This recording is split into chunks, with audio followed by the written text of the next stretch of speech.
Hello everyone, and welcome back to our channel. Today, we re-diving into one of history's most tantalizing and enduring mysteries, the story of the Man in the Iron Mask. For over 3 centuries, this tale has captivated historians, writers, and conspiracy theorists alike.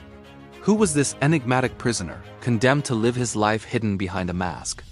Let's travel back to 17th century France, to the opulent and treacherous court of King Louis XIV, the Sun King, to unravel this incredible story. Our story begins in the year 1669. A new prisoner arrives at the fortress of Pignerol, a remote prison high in the French Alps. This isn't just any prisoner. He's accompanied by a man of great importance, Benin d'Auvergne de Saint-Mars, the prison's governor. The orders are explicit and severe. The prisoner must be kept in complete isolation. No one is to see his face. No one is to hear his voice, and he is to have no contact with the outside world ever. To ensure this, his face is perpetually concealed by a mask. Now let's clear up a common misconception right away. The famous writer and philosopher Voltaire, who first brought this story to a wide audience, described the mask as being made of iron. Imagine how heavy and uncomfortable that would have been. However, historical accounts suggest the mask was actually made of black velvet, a material that, while still concealing, would have been far more practical for long-term wear. The iron part was likely a dramatic embellishment by Voltaire to make the story even more compelling, and it worked. The image of an iron mask has stuck with us for centuries. This prisoner's life was a strange paradox. On one hand, he was a captive, stripped of his identity. On the other, he was treated with a degree of respect that was highly unusual for a prisoner of that era. He was given a comfortable private cell, good food served on silver plates, and books to read. He was even allowed to play the lute. His jailer, Saint-Mars, was under strict orders to provide for his needs, but also to kill him instantly if he ever tried to reveal his identity. The threat was constant. There are stories of the prisoner scratching messages onto a silver plate and throwing it out of his window, only for a local fisherman to find it. When the fisherman brought it to the governor, he was questioned intensely. Only because he was illiterate and couldn't read what was written was his life spared. This shows just how high the stakes were. The mystery deepens when you follow the prisoner's journey. For over 30 years, from 1669 until his death in 1703, he was moved from prison to prison, always in the care of the same jailer, Saint-Mars. From Pignerol, he was transferred to the Fortress of Exiles, then to the island of Sainte Marguerite, just off the coast of Cannes, and finally to the most infamous prison in Paris, the Bastille. Each time Saint-Mars was promoted to a new post, his mysterious prisoner went with him. This wasn't just a random inmate. This was a state secret of the highest order, personally managed by one of the king's most trusted men. The prisoner finally died in the Bastille in November 1703. He was buried the next day under the name Marcaille. Immediately after his death, all of his belongings, his clothes, his furniture, his bedding were burned. His cell was scraped and replastered to ensure that not a single hidden message, not a single trace of his existence remained. The secret, it seemed, was to be buried with him forever. But of course, secrets like this have a way of surviving. Rumors had been swirling for decades, and his death only intensified the speculation. Who was he? And what crime could possibly warrant such an extraordinary punishment? This is where the real fun begins, with the theories. And there are many. Let's start with the most famous one. Popularized by Voltaire and later immortalized by Alexandre Dumas in his novel, The Vicomte de Bragelonne, which features the story we all know. This is the theory of the king's twin brother.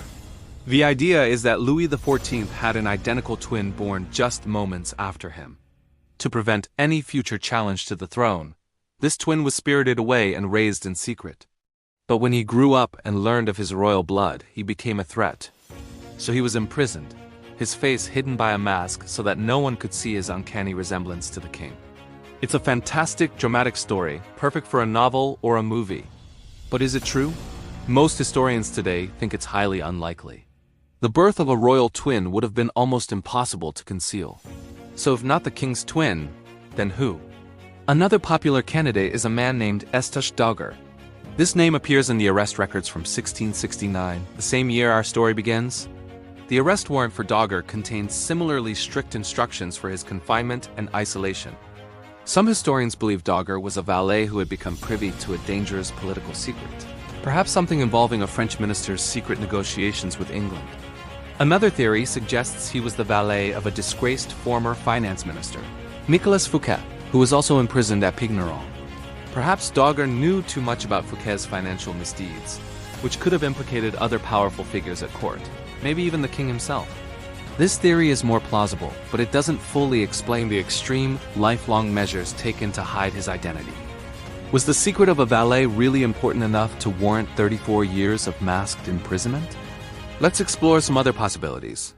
One intriguing theory points to an Italian diplomat named Ercole Antonio Mattioli. He was a count who had double-crossed King Louis XIV during a secret negotiation to acquire the strategic fortress of Casale. Louis was furious at this betrayal. Mattioli was kidnapped by French agents in 1679 and thrown into prison. His name, Mattioli, is very similar to the burial name Marcaili, which lends some credibility to this idea. However, the timeline doesn't quite fit. The man in the mask was arrested in 1669, a full decade before Mattioli was captured. Also, Mattioli's imprisonment wasn't a total secret. Many people in Italy knew what had happened to him. The secrecy surrounding the man in the mask seems to suggest a different kind of secret, one much closer to home. What about a more scandalous theory? Some have suggested the prisoner was the real father of Louis XIV. King Louis XIII and his wife, Anne of Austria, were childless for over 20 years. The birth of the future Sun King was seen as a miracle. This theory posits that the queen had an affair to produce an heir, and the masked prisoner was her lover. Imprisoning him would have been essential to protect the legitimacy of the king and the entire royal line. Another version suggests the prisoner was the illegitimate son of the king's mother, Anne of Austria, and her powerful chief minister, Cardinal Mazarin. Again, a huge scandal that would need to be covered up at all costs. These theories are juicy, but they rely on court gossip and lack solid evidence. So where does that leave us?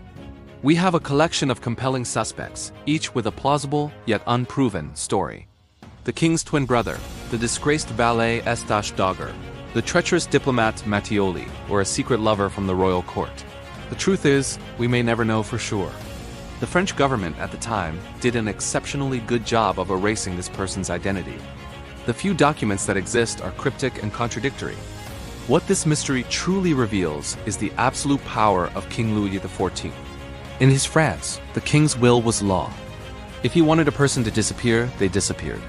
The man in the iron mask is the ultimate symbol of that absolute monarchy. He was a non-person, an individual whose identity was so dangerous that it had to be completely erased from the world, all on the order of the king. His story is a chilling reminder of a time when one man held the power of life, death, and even identity in his hands. The enduring appeal of this mystery isn't just about finding the right answer. It's about the questions it forces us to ask about identity, justice, and power. Who are we without our face, without our name? The man in the iron mask had his identity stolen from him, yet he has become one of the most famous anonymous figures in history. It's a fascinating paradox. What do you think? Who was the man in the iron mask? Do you favor one of the classic theories, or do you have a different idea altogether? Let me know your thoughts in the comments below. I'd love to read what you think about this incredible historical puzzle. Thanks for watching, and if you enjoyed this journey into the past, don't forget to like, subscribe, and hit that notification bell for more historical mysteries. See you next time!